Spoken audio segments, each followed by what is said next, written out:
meet my bride. Let's go for a ride in my newfangled automobile. Just where we will go, nobody knows, but it's sure a great way to feel. Behind the wheel of the speed meter steel, it's my newfangled automobile. Hello and welcome to Vintage Car History. I'm Wild Bill. Being an emergent and rapidly developing technology at the turn of the 20th century, automobiles were of interest to the various militaries of the world. By 1902, armored and armed cars had been built to military specifications, or at least intended for military applications. But it would take a few more years for cars to truly become a useful military tool. So let's take a brief look at this next stage in the car's military career. We'll start by taking a general snapshot, pun intended, of the relationship between the automobile industry and various militaries as a whole, specifically in 1904.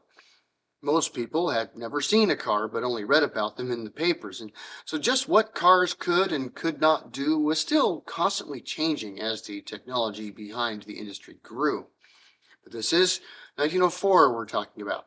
At that time, no army had any need for a machine to do the work of a single horse, which was to move just a person or two around and about over whatever terrain.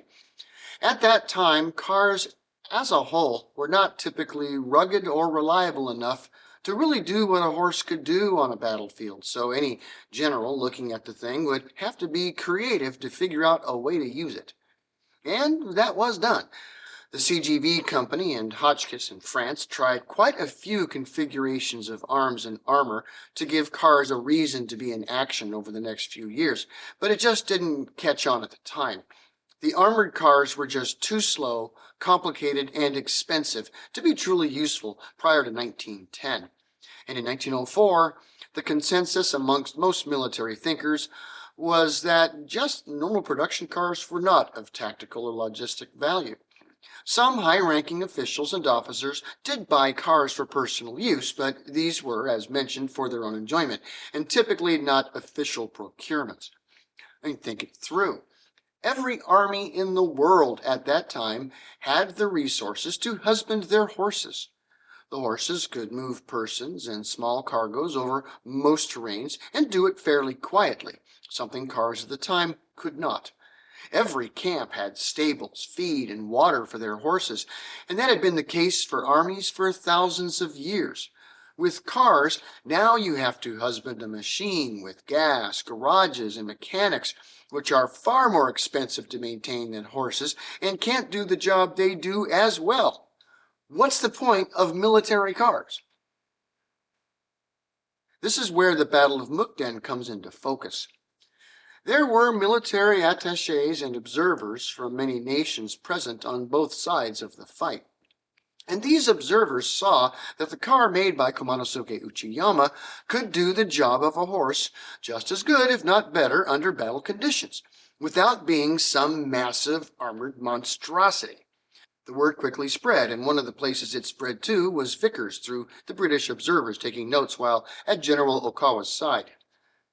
Vickers and Herbert Austin were partners in the Wolseley Company and were making cars by the truckloads. By 1905, Wolseley was the largest automaker in Britain, and Vickers wanted to pitch the idea of having cars that are just cars for the military, ones that can do the job of a horse better than a horse can. The pitch was made in the fall of 1905 to the British Army. The idea was this: cars have just proven that they can do a tactical service in battle, but it's their logistical value behind the lines that they shine. By this time, automotive technology had been advancing at a phenomenal pace for 20 years, and production cars could be built that can outperform a horse. Cars were now faster, needed no rest, can carry more people, and were fairly simple to operate. The Army decided to give it a try, to make a Motorpool. Primarily for staff use, these would be cars available to transport personnel wherever they needed to go, be it to the front or some other mission.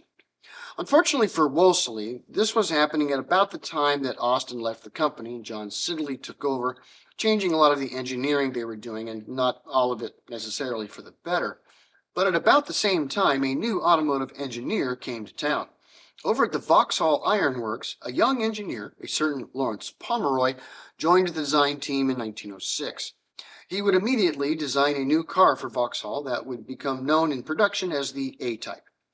There were, of course, some prototypes and such before the A-Type came into full production, but these impressive cars became available for general sale by 1908. And generals bought them.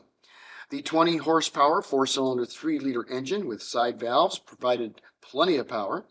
First provided with a 3-speed transmission, 4-speed after 1910. It was a well-built car that could handle any road in Britain and Europe and could even go off-road to some extent. It was a hill-climbing winner across the continent and with such a reputation to be able to carry anybody anywhere fast, Vauxhall became the first official provider for British Army staff cars in 1908. This idea caught on quickly across the world, and motor pools were common in most armies well before the start of the First World War. And how cars first went to work for their military masters are the stuff of videos to come. It took that one car at the Battle of Mukden to change the thinking of generals across the world, that cars really could someday truly replace the horse. Thanks for watching Vintage Car History, and we'll see you next week. Peace.